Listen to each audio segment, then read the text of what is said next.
proclamar el Salmo?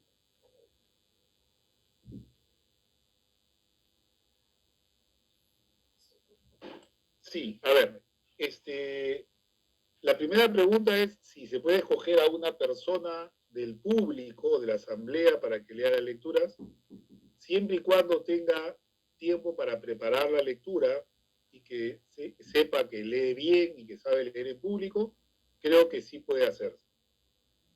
Si eso es un poco difícil, o sea, encontrar ese tipo de fieles que tengan tiempo para leer la lectura un poco antes y eso de ahí, entonces es mejor de que se invierta tiempo en preparar lectores. ¿Entienden? O sea que tratarles de enseñar cómo leer las lecturas y tratar de enseñarles a ejercer bien ese ministerio. Respecto a tu pregunta, si está bien decir salmo responsorial, yo tengo aquí el misal en la mano y dice el salmo responsorial está en rojo, por lo tanto no se debe decir. Además, todos sabemos que es el salmo responsorial, porque después de la primera lectura viene el salmo responsorial. Entonces a veces creo que no es ni necesario decir salmo responsorial. Uno podría empezar diciendo, repetimos todos, alabad al Señor que sana los corazones quebrantados. Gregory de la U, por favor, enciende tu micrófono para que hagas su pregunta. Buenas noches, padre. Quería hacer una consulta. No sé, el sacerdote puede decirle a algún feligrés que lea el Evangelio, ¿es correcto? ¿O qué pasa en esa situación? Ya, miren, la norma de la misa dice lo siguiente.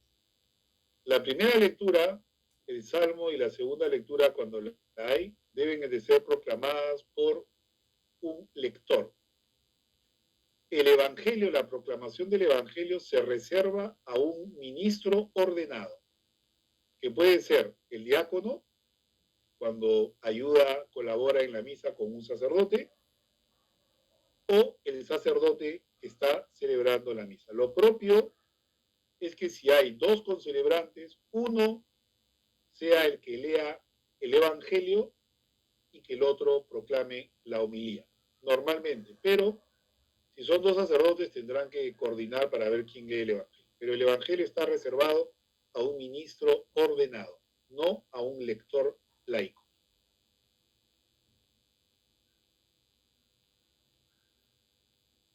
Por favor, Carlos Morales, abre tu micrófono, activa tu audio.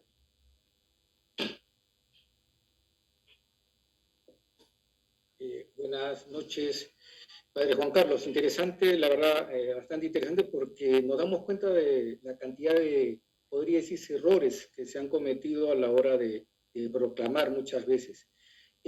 Ayer se trató del tema, Padre, y no me quedó claro. ¿Se comete un error si el lector no hace reverencia a la hora de subir al ambón para proclamar? Esa es una pregunta. Dos, muchos cometen el error, ahora veo que es un error, de que hacen la venia, algunos al Padre que está celebrando, algunos se dirigen hacia al sagrario donde está Cristo vivo, y otros lo hacen sí al ambón. Entonces, entiendo que lo correcto es hacerlo hacia el libro que está en el ambón, según lo que se manifestó ayer.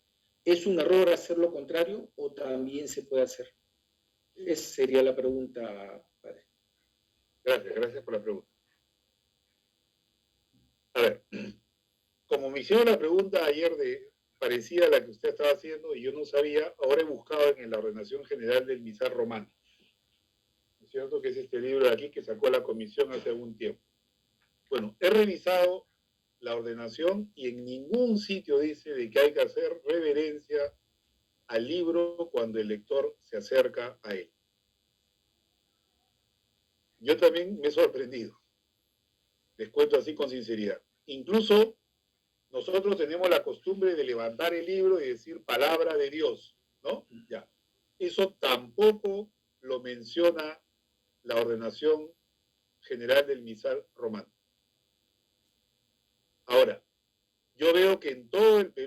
sí se hace así. Y no solo en el Perú, en otros sitios también.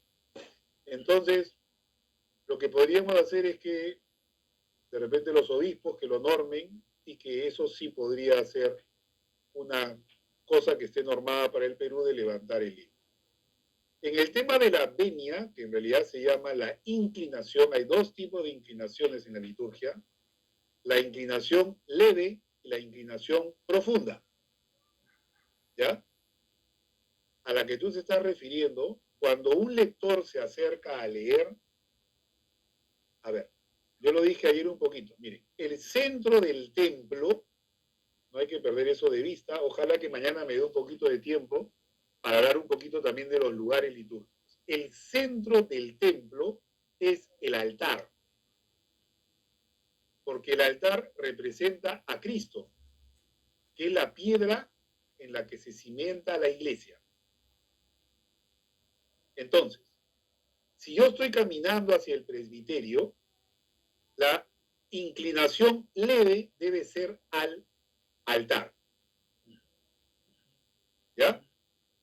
De hecho, al sacerdote no hay que hacerle inclinación, ni leve ni profunda. Y si está el Papa, tampoco al Papa. Y eso no es una falta de respeto. Eso es simplemente seguir las normas litúrgicas. ¿Ya? Lo que se complica un poquito, como yo expliqué ayer, es cuando, por ejemplo, en el presbiterio es pequeño y, por ejemplo, está el sagrario, ¿cierto? Incluso en la mirada, llamémoslo así, en el ángulo de la mirada del fiel, está el sagrario exactamente atrás, por ejemplo, del altar. Entonces, ahí hay una complicación. Claro, alguno con un prurito podría decirte, primero venia leve al altar y después haces una genuflexión simple al sagrario. Sí, pero ¿saben qué? Yo también digo, hay que tener cuidado, porque si no nos volvemos una especie de, yo lo digo así en broma, parecemos japoneses, haciendo reverencia al altar, haciendo reverencia al hacer. Entonces, yo digo, creo que para trámites normales lo que deberíamos hacer es saber primero a quién hay que hacerle la reverencia, al altar. Si además está el sagrario, creo que es hacer una genuflexión al sagrario o una venia al altar, una al altar o una genuflexión al sagrario y subir a leer la lectura. Eso sería mi opinión. Gracias, padre. Elizabeth Jiménez, por favor. Sí. Buenas noches, padre Juan Carlos. Una consulta, una preguntita. Usted habló de que el lector debe tener conocimiento de teología bíblica o formación bíblica. ¿La lección divina puede considerarse como una formación bíblica? Esa es la primera pregunta. Y la segunda pregunta es una inquietud que quiero que me quede claro, lo del salmo, el salmo cantado. Usted dice que el salmo debe ser cantado. Y muchas veces el salmo se hace con la antífona cantada y se lee cada estrofa del salmo. ¿Eso está bien o lo que usted dice que debe ser cantado debe ser tanto la antífona como cada estrofa cantada? Muchas gracias. Gracias por la pregunta. A ver, miren, de repente yo no lo dije muy bien. Lo que dije yo, creo que tienen que tener un conocimiento un poquito especializado sobre la Biblia. ¿No? No tiene que ser un especialista en la Biblia, pero sí, por ejemplo, llevar algún curso de Biblia, porque conocer, llamémoslo así, la teología bíblica, cómo se forman los libros de la Biblia, las nociones propias de la Biblia, la revelación, eso ayuda mucho. La lección divina, si está centrada sobre la meditación de la palabra de Dios, sí ayuda en ese sentido. Pero eso me parece que va más en una línea espiritual, ¿no? Yo lo que estoy hablando es junto con eso, que también me parece bien, o sea, el lector tiene que leer, tiene que meditar la palabra de Dios, no toda la Biblia, pero por lo menos, no sé, empezar con los evangelios, con las cartas de San Pablo, ¿no? Es tener un conocimiento poquito especializado. En las parroquias, por ejemplo, hay cursos de Biblia, por ejemplo, creo que sería bueno participar en alguno de esos cursos. ¿Ya? Respecto al Salmo, sí, miren, los Salmos fueron compuestos la mayoría por David y son cantos, ¿no? Incluso los salmos, en alguna Biblia dice, ¿no? Esto se toca con laúd, ¿no? O sea, quiere decir que se tocaban con instrumentos, con instrumentación. Yo creo que lo propio del salmo es que sea cantado.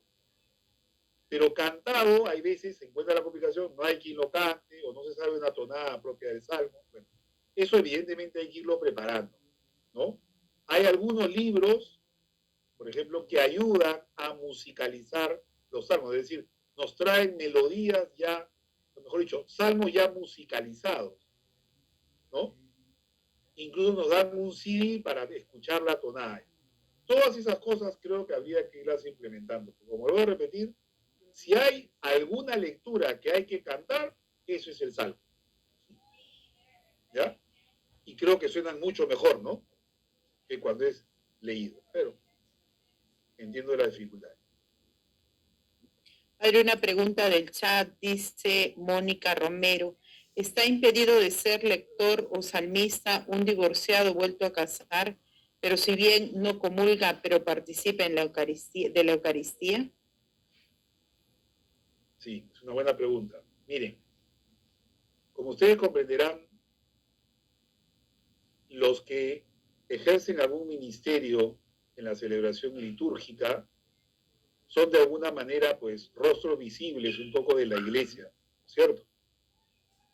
Una persona que está en una situación difícil, como es un divorciado vuelto a casar, no está excluido de la iglesia, ojo, no es excomulgado, como mucha gente piensa, sino que está en una situación, se dice así técnicamente, irregular. ¿Por qué está en una situación irregular? Porque evidentemente está en una situación en donde está cometiendo una falta contra el primer sacramento que él recibió, o el primer matrimonio que él recibió, que es un sacramento. Sin entrar mucho en el detalle, las personas que tienen algún tipo de, por eso dije, que no esté con alguna censura, ¿no es cierto?, que no tenga algún impedimento, puede ser lector. El que lo tiene, creo yo, es en mi opinión, es mejor que no ejerza un ministerio, llamémoslo así, público en la iglesia, porque está en una situación irregular, uno, y dos, no olvidemos de que puede ser también motivo de escándalo para otras personas. Y ustedes saben que el escándalo es una de las cosas que más nos advierte Jesús en el Evangelio. Ay del que escandaliza a estos pequeños. ¿Se acuerdan lo que dice, no? Es bien duro el Señor. Más le valdría que le pongan una piedra de molino al cuello y lo fondeen en el mar. El escándalo, hay que tener mucho cuidado con eso. Entonces, hay personas que se pueden escandalizar por esta situación. Y por último, creo que esas personas pueden ejercer otro tipo de ministerios un poquito más discretos.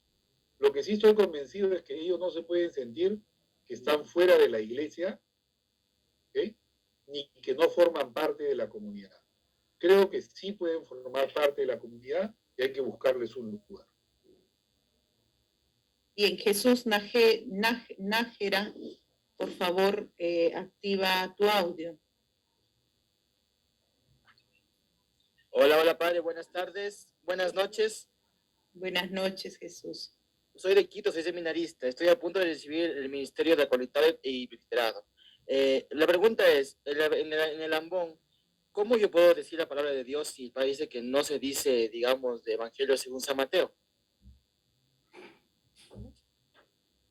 Perdóname, no entendí tu pregunta. A ver, yo voy a recibir el ministerio ya de acolitado, se puede decir, ¿no? Y de también el lectorado. Pero usted dice que no se puede decir palabra de, digamos, la palabra, la primera lectura de según San Mateo. ¿Cómo se puede decir entonces? A ver, yo lo que he dicho es que en la proclamación de la palabra no hay que decir lo que está escrito en rojo. Por ejemplo, primera lectura, lectura del profeta Isaías. Eso no hay que decirlo. Porque si tú te das cuenta en el leccionario, lo que dice primera lectura o salmo responsorial está en rojo. Eso no se debe de decir. Se debe decir lo que está en negro. Lectura del profeta Isaías. Tampoco se debe de decir 58,7-10. Tampoco. Porque eso está en rojo. Lo que se debe decir lo que está en negro.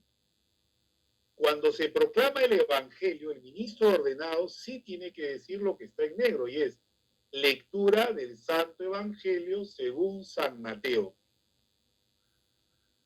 Y al final decir, cuando son la primera lectura o la segunda lectura, palabra de Dios.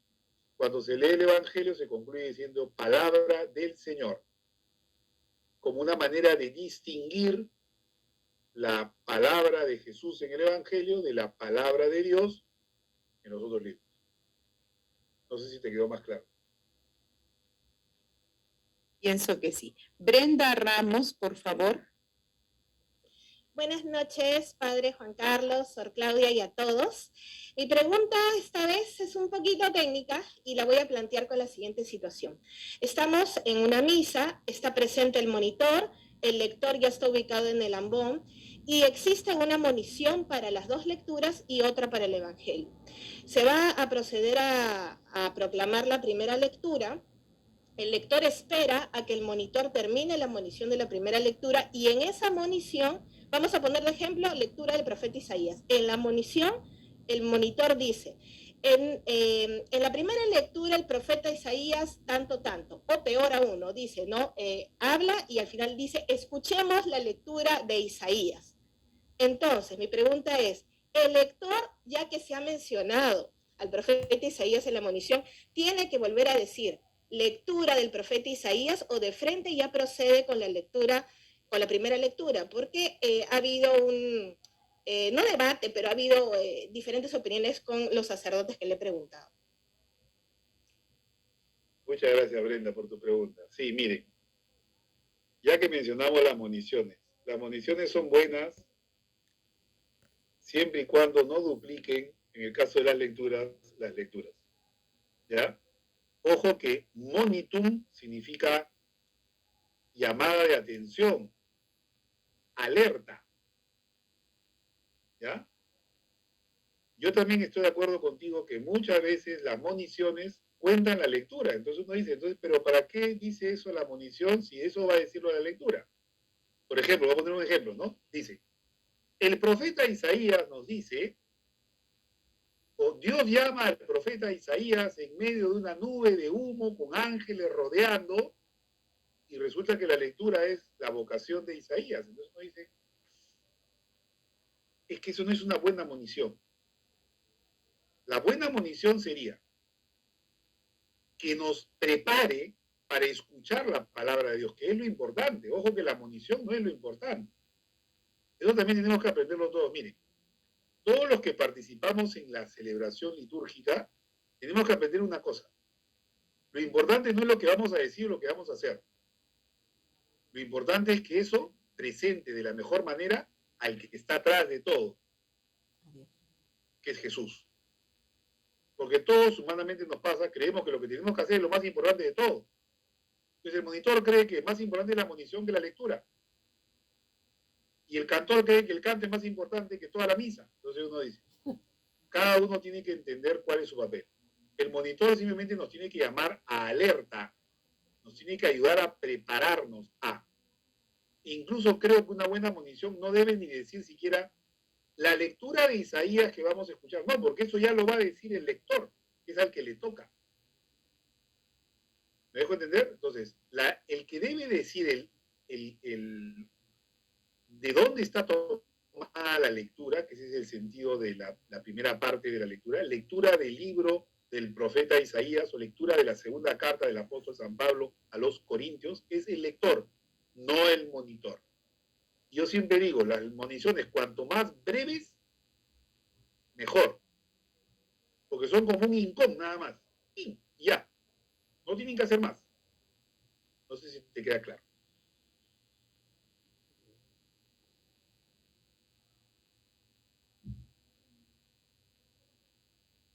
Por favor, Roxana, activa tu audio.